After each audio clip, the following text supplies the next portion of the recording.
Today, we present the story of Dorothy Sallis, who was born on June 6, 1925 in Taylor, Mississippi. Ms. Sallis was raised in a rural community by her grandparents. Her grandmother has served as a source of inspiration for Ms. Sallis to pursue a career in the social services.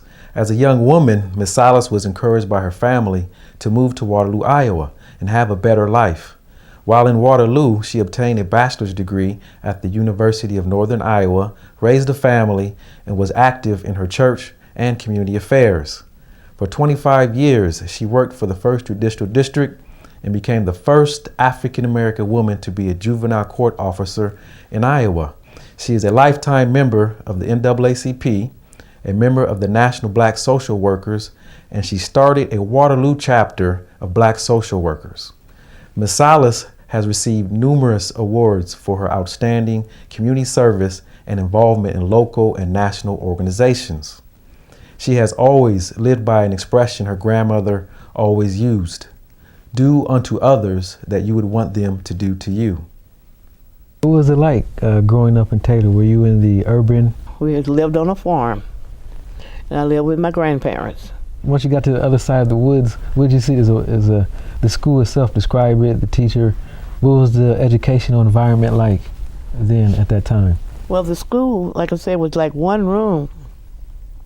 And at that time, when I first started, I think it was up to the 9th grade. It was first to the 9th grade. And it wasn't in the kindergarten. I never went to kindergarten. There wasn't any kindergarten at that school. It was just the 1st through the 9th grade. And past 9th grade, they would go into Oxford, which was the closest town to Taylor, larger town. They went there from the 9th through the 12th. But it was, there wasn't very many students in the school. Another thing is, even though school started the 1st of September, most of the students didn't start till, say, 1st of October, because, there was cotton to pick. Okay. And most of them helped their parents pick cotton. I didn't have to pick cotton, so I went to school, when it started in September. What type of influences did your grandfather have on you? Well, grandfather wasn't in the picture too much, but my grandmother, was always there. And one thing that's really, stick out in my mind about my grandmother, because she was a very strong religious lady. And I'm thinking she said she only went to the 4th grade. But she always told me, see, my nickname was Cat, and that's what she called me, Cat. Cat, I want you to get your education. I want you to get your college degree. I want you to go to college and get a degree. And I think about that. This lady only in 4th grade, what did she even know about college? But yet she told me, she wanted me to go to college. After your graduation from high school, what would you do at that point? Well, I got a scholarship to Southern University, but I wasn't able to go to the university at the time I graduated. And the reason, at that time, you couldn't wear pants or shorts, or you had to dress up going to college. That was 1945. Girls dressed, boys dressed. They didn't just wear anything. And I didn't have money to buy the clothes that I needed, because my scholarship only covered the tuition part of it. So that's why I came to Waterloo. In fact, I did get a job, but then I met a young man and got interested in getting married, and ended up getting married and started raising a family. So I didn't get to college until 1969. 1945, where is your career taking you? What are you doing? I had a friend that lived here. I knew her in the South, and when I got here, I met her and told her I was looking for a job, and she told me about the job because she was doing some work at the same place. She did like the laundry.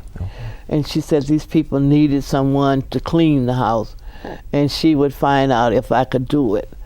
And she did, and that's how I got that job. I only worked there though about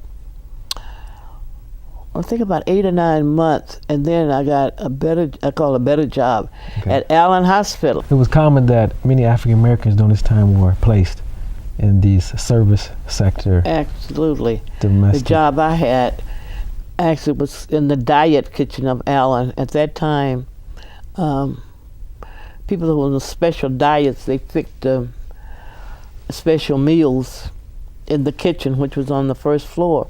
And at that time, they had what they call, it wasn't the elevator, they called them dummies. They sent it up, it came up through the same area elevator come up, and it sent it up to a certain floor.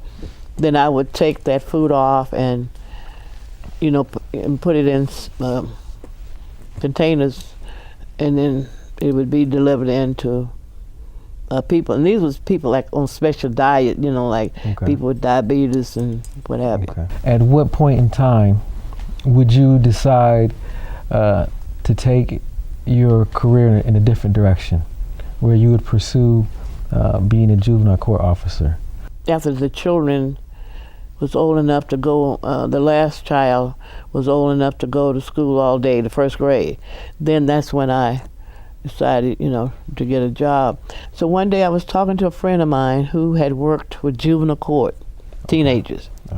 And she was complaining, not complaining, she was just saying, I don't like this job. I feel so sorry for these young people, and I go home, I cry, and then my kids tell me I don't need a job if I got to come home and cry. And I said, well, gee. And I was telling her about the young kids, and I said, I don't like to work with the younger children. They crying and want you to take them up in the lap and hug them and all that. And it's too many to do that. Anyway, we was exchanging. And she said, well, I won't quit my job. You might want to apply for it. And I said, I think I will. It was kind of like a joke. And I said, are you serious? And she said, yes. And so she did call me when she quit. I went down and applied for the job. I got called for an interview, and I got hired. And this position was what? That was well, at the time, I didn't have a degree. I just still had my high school. So I was hired as a juvenile court officer aide. I was hired one day, and the next day, one of the officers asked me to go to Madison, Wisconsin to pick up a runaway. And I thought that was great. That was really... That was just what I wanted to do, and and I knew I would like the job. Was there any pressure coming from that? Doing that, being a black woman representing a segment of the population. Was there any pressure? Did you feel any pressure? Did your coworkers challenge you in any way, as a matter of being incompetent or anything? Yeah, that's what was pressure, but. I guess, and I go back to my grandmother, how I was raised, to respect people.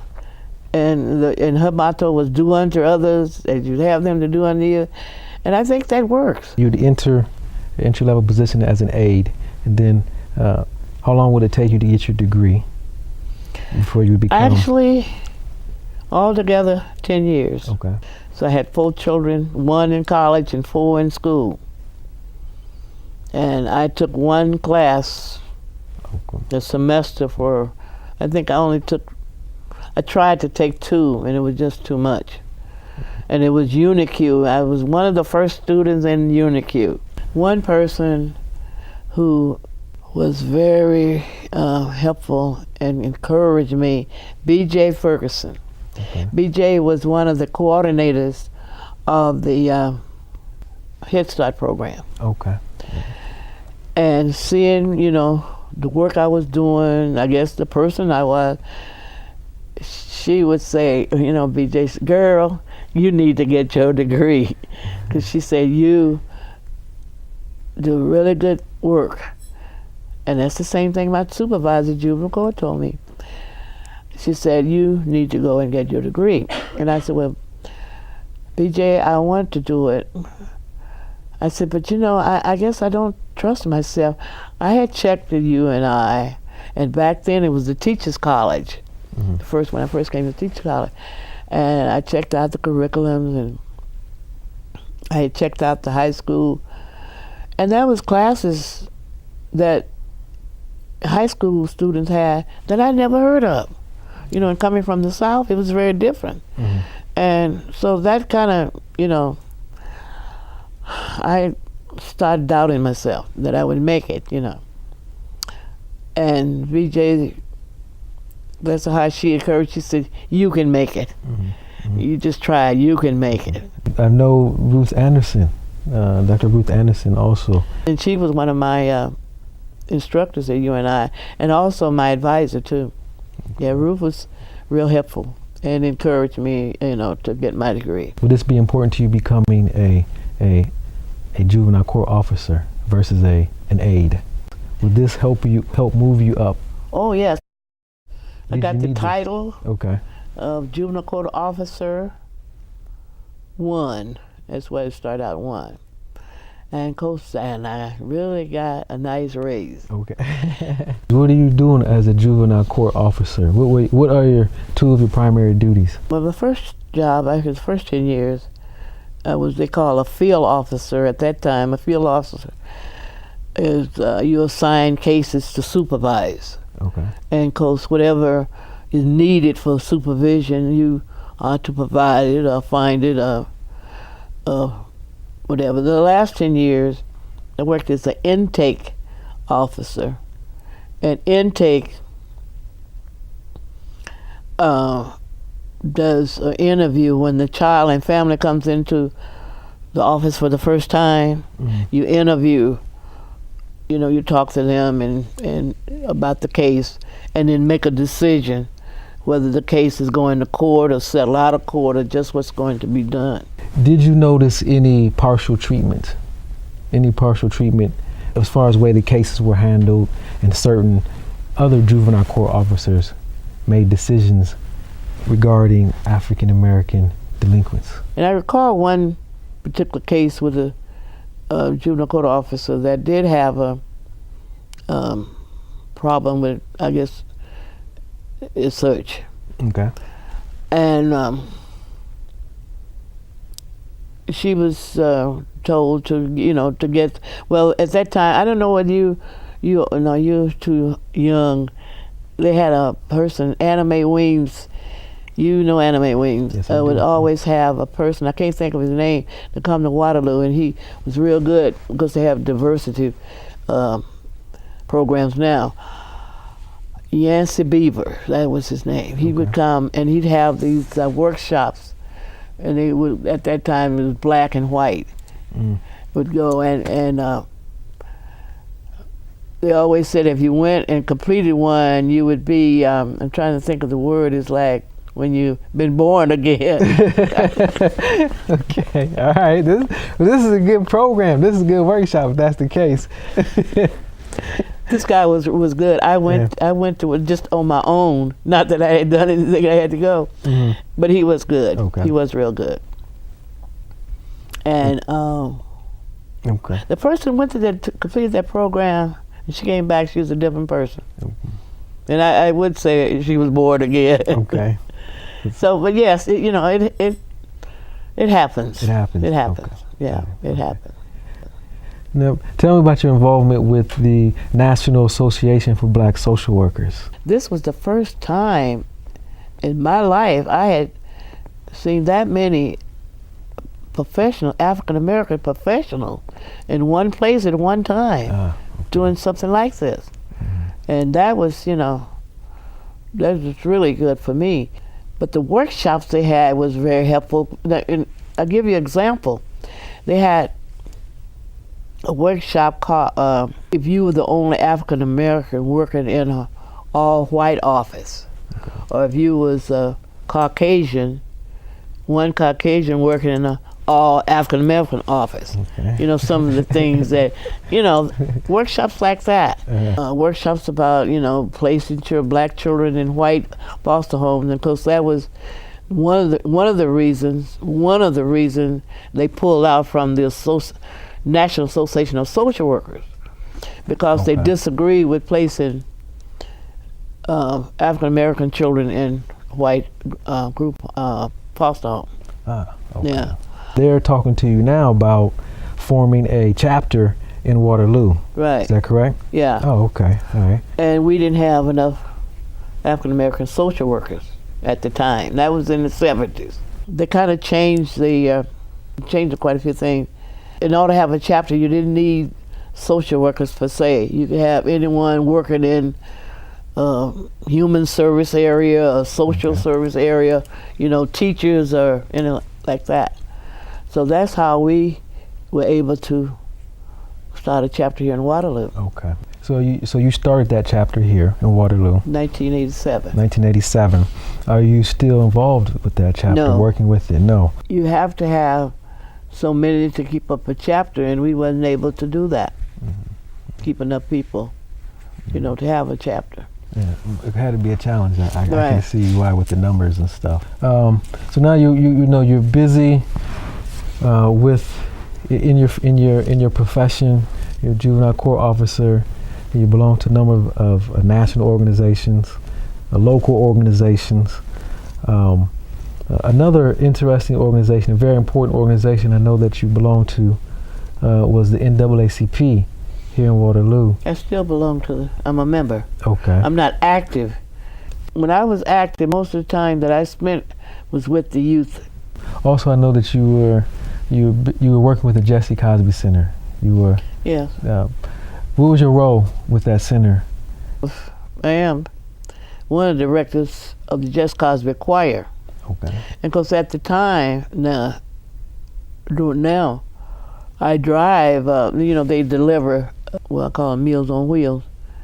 And I drive one of the drivers to deliver the meals. You're very active. By any means, retirement has not slowed you down in any way. You've been recognized for your contributions by the mayor, the governor, Cedar Valley, etc. Tell me about receiving the governor's award. I feel good. It makes me think that I'm worthy of doing something to help somebody, and that makes me feel good. People from this community have a tremendous amount of respect for you. Your presence is recognized. It was very, and I learned this more so. Yes, I've learned this more I didn't so know that. through the birthday party that you had, your 80th birthday party. Oh, I thought it was that's really right. nice how they put that together for you to recognize, a lifetime of achievement. I know that there were a number of very important people from the community who attended your party. Yeah. To recognize your lifetime of achievements, and they even spoke. They said some very kind words about you. Some of the people, what was your reaction to some of their comments and stuff? I was stunned. There was clearly a lot of love that was expressed, by everyone in attendance. The numbers was large. There were a lot of important people there who wanted to pay tribute to you and everything you have done for the community. And it was interesting to hear some of the stories that some of the people were saying about you, how you influenced them, how you affected their lives, things like that. Very important things. To sum it all up, that was a great way to celebrate an 80th birthday party, because you got another 30 years still yet to live to go. Thank you. Okay. To sum it up, what piece of advice would you give to a student who is looking at pursuing a career in the social services or being a juvenile court officer? Well, first of all, you need to work hard to get your degree in social work. Keep an open mind. I rely on prayer. Prayer is one of my main tokens. and just, always hope for the best. And keep a clear mind. It's hard to do, but it can be done. And the old motto, do unto others, you have them to do unto you. It's hard to do, but it can be done. Okay. Okay? I like that. That's what I try to do. Yeah. I say I try. I don't always do it. I'm not perfect, but I do it most of the time. And I think that's what have gotten me through. The man above, it's given me that, this life to stay here to do that. Okay. All right. Well, thank you very much for sharing your story with me. I appreciate you making the time to come down. Thank you, David. It's been very interesting. I enjoyed it very much. Very exciting. Again, it was a God pleasure. bless you. Thank you. As a dream that I dream of my heavenly home, and I know I'm going someday.